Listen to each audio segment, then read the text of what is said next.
నాలో పాపం ఉన్నదని మీలో ఎవడైనా స్థాపించగలడా అని. మనలో పాపం ఉంది, దేవునిలో పాపం లేదు. దేవుడు ఒక్కడే నీతిమంతుడు, దేవుడు ఒక్కడే పరిశుద్ధుడు. ఆయనతో సమానంగా మనం చేసుకోవద్దు. మనకంత సీన్ లేదు, మనకంత సినిమా లేదు. మన బతుకులు ఎంత, మనం ఎంత. వాడు కూడా అదే అంటాడు కదా, నేను ఆకాశానికి పైగా.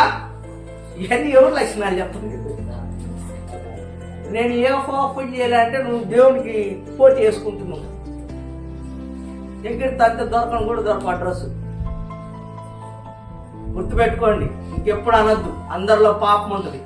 పాపం నుంచి పరిశుద్ధులు అవ్వాలంటే ఒకటే మార్గం, నీ వైపు కన్నులెత్తుటకైనను నాకు ధైర్యం సరిపోవట్లేదు అని ఒప్పుకోవాలి. ఇంకొక వ్యక్తి వచ్చి అంటాడు, వారానికి 2 సార్లు ఉపవాసం ఉంటున్నా, దశంభాగం ఇస్తున్నా, నేను నీతిమంతుని అన్నాడు.